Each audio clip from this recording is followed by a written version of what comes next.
This is Transported. From Rome to Austin, Texas, Part 4. What I planned to do in this episode was to try and explain a little bit about how I think we explain Israel's position, not just in this conflict, but in general. How do we do better in the future, especially given this move to a new world of Podcastistan and long-form media? Needless to say, real-world events have caught up with us, so I think it's probably sensible to firstly try and understand a bit about what's going on. It makes some sense to do so because I think it articulates a couple of problems that we have in trying to narrate the Israel-Palestine conflict from our perspective. One is that we need to separate Israel's position and the Jewish community's position from that of Bibi and members of the specific coalition, and that would be true at any time, that Israel and the government of Israel are not necessarily the same thing, and that we're perfectly entitled to have disagreements of opinion and strategy. Second, the difficult events of this week and probably next week really demonstrate the importance of that long arc where we try and articulate our positions with our friends and against our enemies, so that no one individual incident is enough to derail what people think in our favor. That things can be taken in their wider context. That's very important.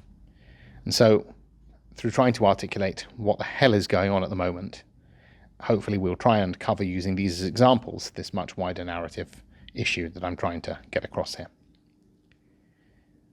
Let's start with the hard part. Bibi has basically fucked everything up. I have often said on this podcast, I'm not an inherently anti-Bibi guy. I think he has proven to be brilliant, head and shoulders above everybody else as a diplomat and politician for many, many years. But one of his major flaws is that he is inherently a ditherer, which he dresses up as a strategic mastermind technique. By waiting as long as possible to make any given decision, it seems that he hopes that that leads him to make better ones once he's gathered more information. But this means that we're always reacting to instead of shaping events. If you listen to his autobiography, that to me is the undertone of him always pushing decisions down the line and waiting and seeing, that he thinks is a masterstroke, but in practice has led us to, I think, where we are now. I've said before that there's no such thing as a half genocide, at least by the original legal definition and any sensible moral definition of the word, but somehow Bibi has managed to find a way.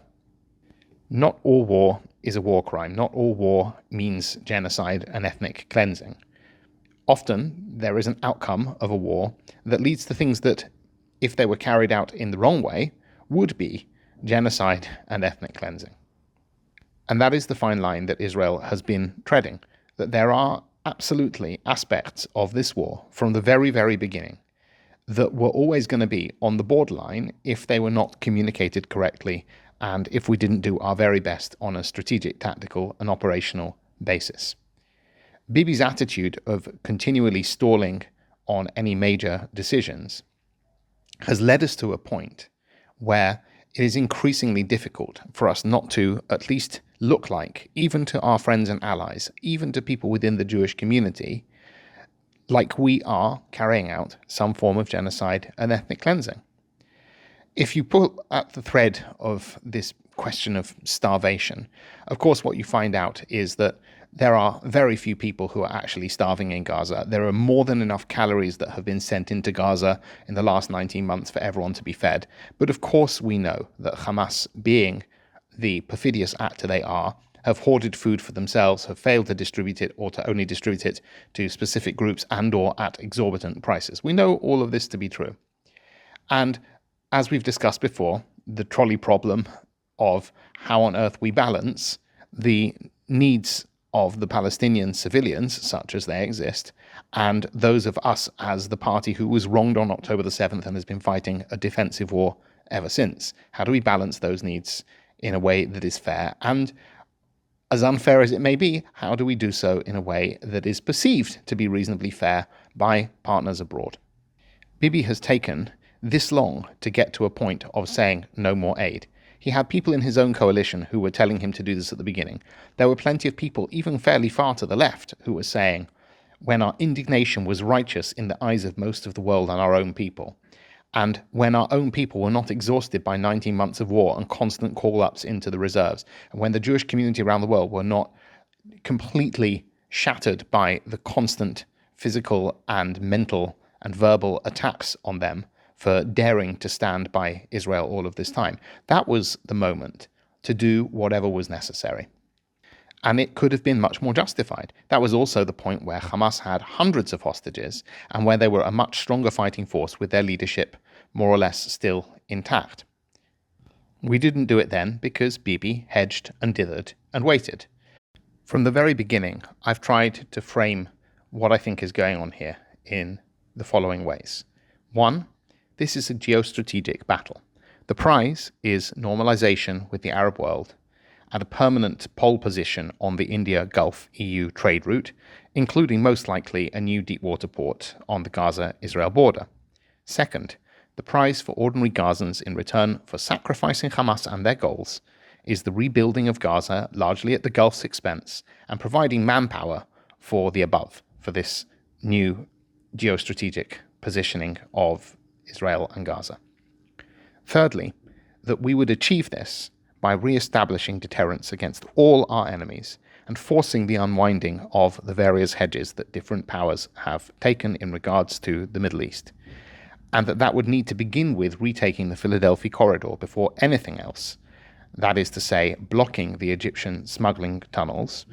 That would have ensured, as it happens, unnecessarily, that the hostages couldn't be taken out into Egypt, which it appears didn't happen. It would have stopped Hamas leadership disappearing to Egypt. It would have allowed us to then build, as a fourth point, better rules of engagement with Hamas by obliging the rest of the world to put up or shut up on humanitarian supplies. We did not have an obligation to provide succor to our enemies in a war, and we still do not have that obligation. It is absurd that that is the way in which too much of this has been framed, but we've allowed it to be so because we didn't set out our stall right at the beginning before the ground invasion of Gaza. By physically setting up in that way, we would have bought ourselves time to consider how to deal with the North, with other proxies of Iran and Iran itself, and also how to start setting out an a priori case with the international community around the various issues that we knew we were going to be accused of. How do you, the world, want us to handle this? What are you going to do about helping this? When is Egypt going to allow, if not people to leave on a temporary basis into camps in a contained area, at least to set up a humanitarian facility at huge scale on that border so that the Philadelphia corridor becomes the filter through which women and children can come to collect whatever is necessary, and that we cut Hamas out from the beginning? Because all of this was obvious very early on. And if it wasn't obvious, then what the hell were the IDF planning for all of this time in the years until now? And what were they doing in the frantic weeks after October the 7th and before the ground invasion began? If it wasn't including planning for what on earth we do with the civilians. And if we didn't know, why weren't we going to our friends to say, we don't know either, but we are determined about the outcomes of this war. We will return the hostages. We will defeat Hamas by hook or by crook. So everyone needs to come to the table and help us to achieve these goals, because if you don't, then on your head be it when we have to do this the hard and horrible way. Instead, we fudged our way through, and too often it has been harder and more horrible than necessary. And that leads to some of the horrific mistakes that we have undoubtedly made, including willful mistakes by individuals that go against the grain of Israeli law and what I genuinely still believe to be Israeli morality at every level of society, from government through IDF to the average citizen.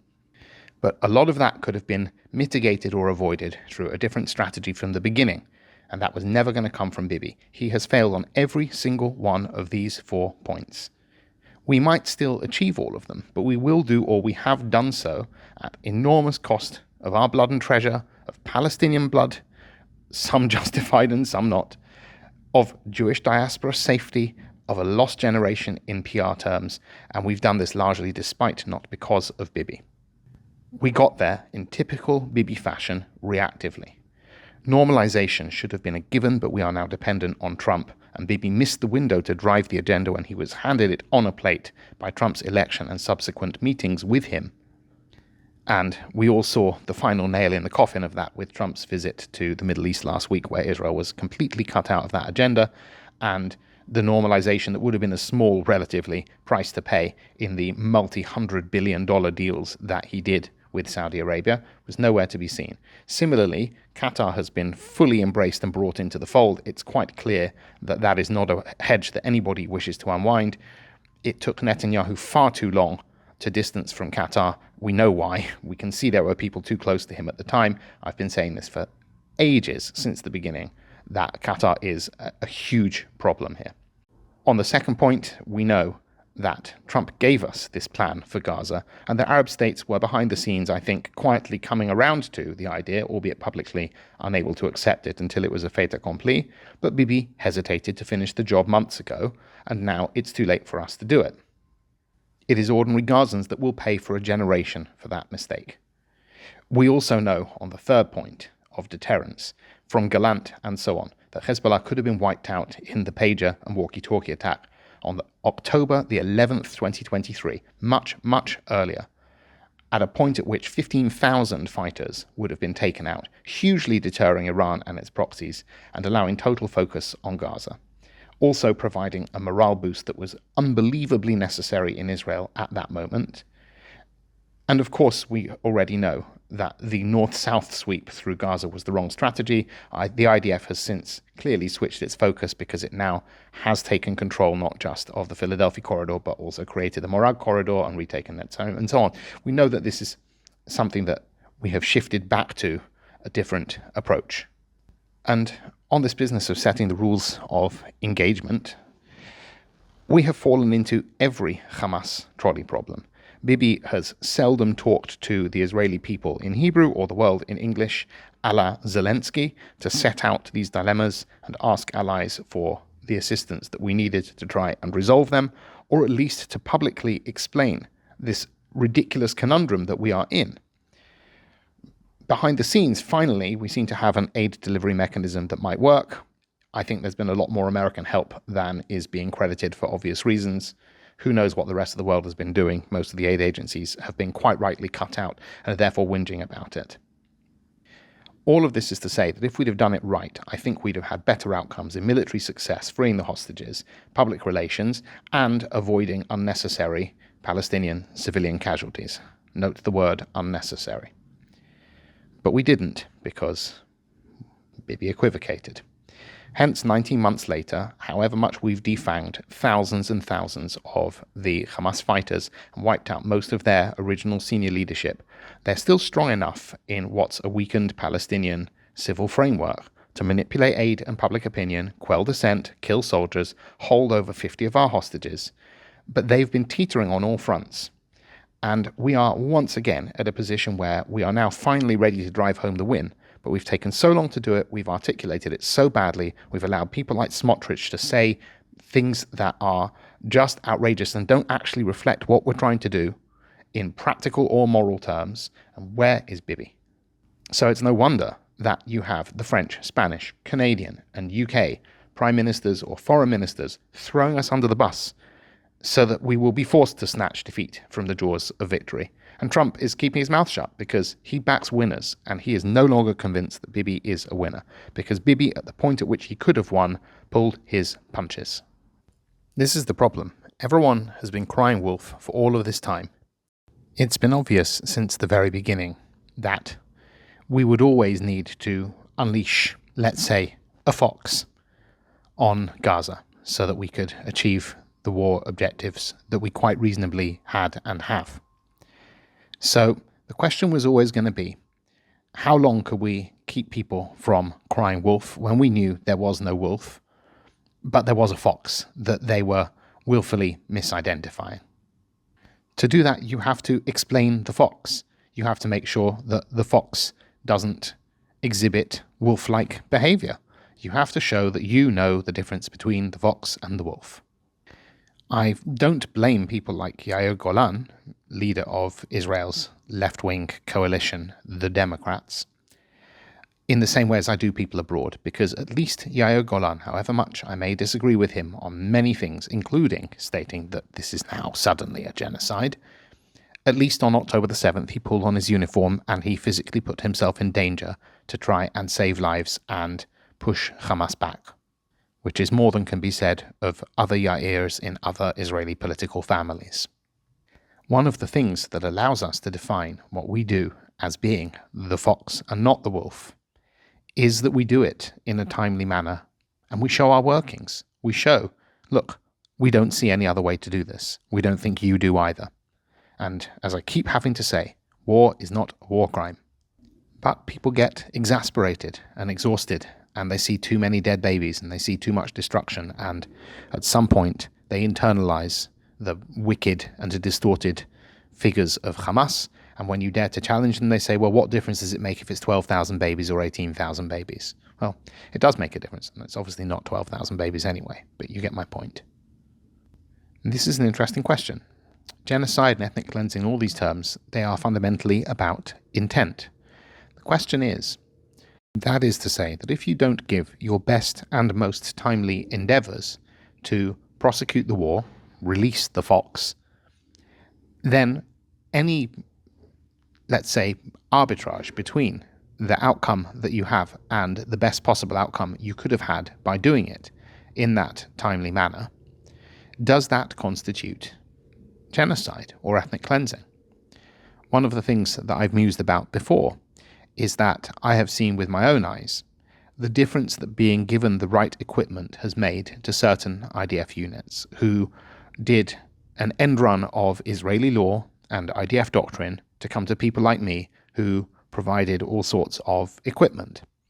And I know from firsthand that there was a material difference between the units that were well supplied and not, in terms of the number of hostile engagements they had, the effectiveness of those engagements, and the need to call in heavy artillery or airstrikes to extract themselves from situations they didn't need to be in, with, of course, the commensurate collateral damage that that would entail. Does that constitute some kind of indirect war crime? The fact that they could have done it better? It, of course, wasn't the intent of the less well-supplied units to end up in a messy situation, because, of course, it put them at risk. They suffered casualties as a result, which is a shander in its own right. I'm not completely sure that it does constitute a war crime in that way. It constitutes a scandal on both Israeli and Palestinian terms. But these are the things that happen in war, and we must learn from them. I think a similar thing is happening at a large scale in terms of why our so-called friends and allies like France, the UK, and so on are turning on us in this way. They know that we are not really carrying out a genocide, that this isn't really ethnic cleansing, that there is no willful attempt at the mass starvation of Gazans. They know because they can see behind the scenes, and if Israel isn't telling them, then Israel is bloody stupid. They can see that we are trying to put together a better aid regime that skips out Hamas for all of the reasons described. And that this hiatus in the delivery of aid serves two purposes. One is it has forced Hamas to use up their stocks and to push them out of the marketplace, a literal marketplace for food and supplies, so that it can be replaced by something else. And that this has been a horrible, unnecessary evil, and I'm sure there are Palestinians who have suffered as a result. Does that constitute genocide and mass starvation as a technique? I don't believe so. I think that is an outcome rather than an intent. Is it justified? It's horrible, and justified is a difficult word. In the absence of any alternative, and it doesn't appear that any of these smartasses around the world have provided any serious alternative apart from, just stop the killing. Oh, just stop the killing of the babies. That isn't a war strategy. We didn't just stop the killing of the babies in Dresden and Leipzig and Berlin and Tokyo because we needed to win a war. We didn't stop killing babies in Mosul and in Afghanistan. We didn't stop killing babies in Serbia and Kosovo. We, the West, didn't stop killing babies once we decided that we had a war objective that needed to be achieved. Hence, I'll hear it from Yair Golan, but I will not hear it from David Lammy. I've often thought since the beginning of this mess that we are in the position of being Samson in Gaza. He was taken there by the Philistines. They put out his eyes. They chained him up. They shaved his hair. In the biblical version, of course, Samson's long hair is the source of his strength, and once it's cut, he is supposed to become weak. But we know that in one last valiant effort, he pushes over the pillars of the temple and kills everybody, including himself, within it. It seems to me that that's the kind of Pyrrhic victory that we may be heading for in Gaza. It will be a victory nonetheless. This in turn gave me some thought about Samson in non-Jewish literature and Milton's poem, Samson Agonistes. I thought this was quite an interesting section of it. This is talking about the fact that he is a blind prisoner. Thou art become, O worst imprisonment, the dungeon of thyself, thy soul, which men enjoying sight of without cause complain. Imprisoned now indeed, in real darkness of the body dwells, shut up from outward light, to incorporate with gloomy night. For inward light, alas, puts forth no visual beam. I think it speaks to the reality of our hostages. It speaks to the difficulty and increasing trauma of being an IDF soldier on your 100-and-somethingth day of reserve duty this year alone. And it speaks to the moral dilemma that we are now finding ourselves in, which many Jews around the world are speaking out to the non-Jews on, when I think it is still a matter of internal conversation. They are, and I don't necessarily blame them for this, hedging their bets. Because if Israel gets this very, very wrong, then Jews around the world will be in danger. People keep talking about standing on the right side of history, and I still am of the belief that we are on the right side of history. But it is a fine line, and often a line that isn't revealed until many years later, and in fact it is usually the victors that get to decide where that line is, and they can redraw it at will. Woe betide us if we are not victorious. Or to the unjust tribunals under change of times and condemnation of the ingrateful multitude, the ICC, the ICJ, and world public opinion. And how we get out of it? He all their ammunition and feats of war defeats, with plain heroic magnitude of mind, and celestial vigour armed. Their armories and magazines contemns, renders them useless, while with winged expedition, swift as the lightning glance, he executes his errand on the wicked, who surprised, lose their defence, distracted and amazed. And once we get to the end of this conflict, and we are victorious, and the rest of the world wakes up to a new reality, his servants, he with new acquist of true experience from this great event, with peace and consolation hath dismissed, and calm of mind all passions spent. We had better hope that somewhere from the depths of all of this despair, we manage to complete the prosecution of this war and achieve the war goals that are necessary. And yes, that will come at a horrible price. It's going to come at a vile price, diplomatically and politically, and from a public relations perspective for the next few weeks. And we had better hope that they are just crying wolf, and we are relying on the young men and women of the IDF to be the fox and not the wolf, and to do the job properly, and that we will absorb the lies that are told about us, so that we can defeat the death cult that we face, a cult that is keeping 2 million Palestinians under their boot, where they are vulnerable to absolutely everything that is currently happening to them, which is not a willful choice of the average Israeli, and that they are going to turn that death cult on the West next. They've made no secret about this. Anything that happens will be despite, not because of Bibi.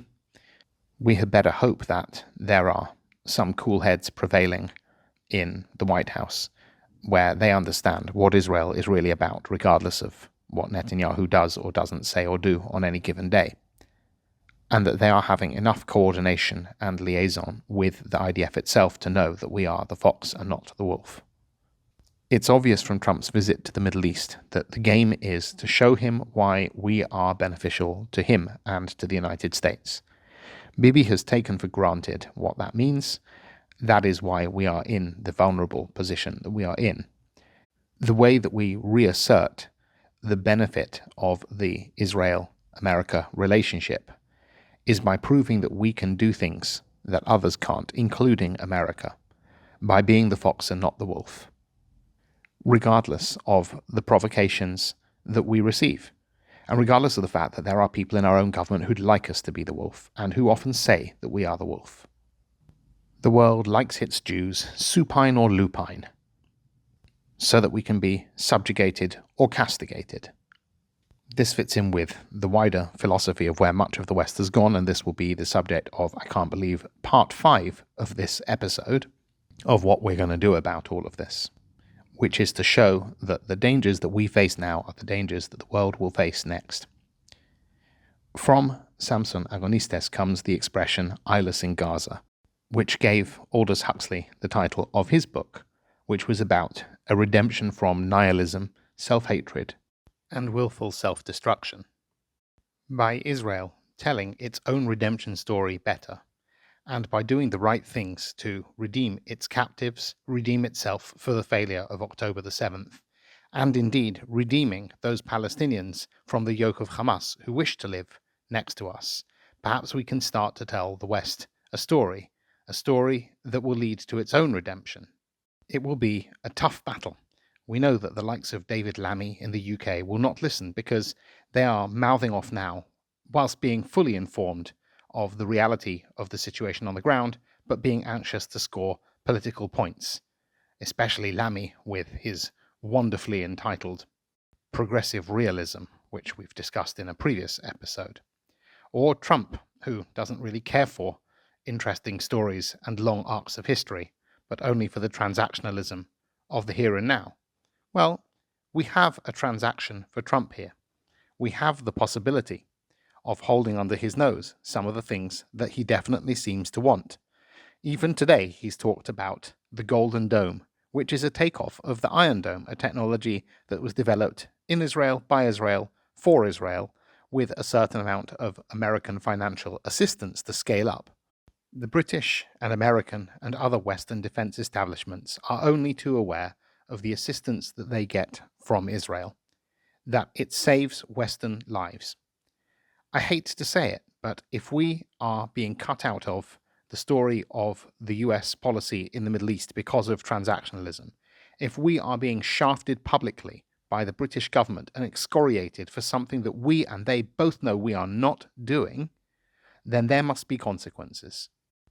Those consequences may cost the lives of citizens in those countries. Israel should prioritize looking after itself, looking after its genuine allies who actually stay the course with us, looking after the Jewish community. I don't think we should drop all of our defense and security collaborations just like that, but I think it is high time that we start to be much more open with the world about what it is that we do, who are Mossad, that people have this rather bizarre idea about.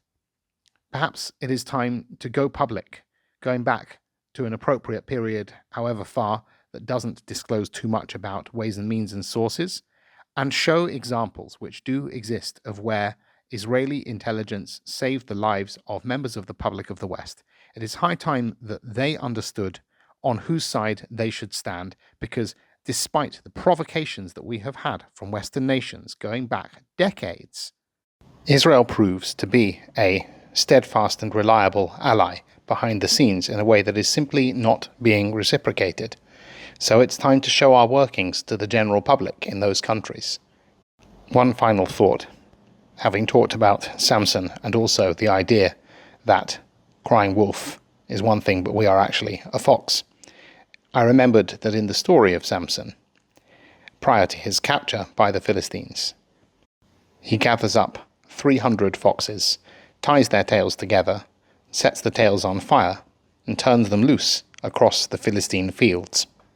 That could be quite the metaphor to finish on. Thank you as ever for listening.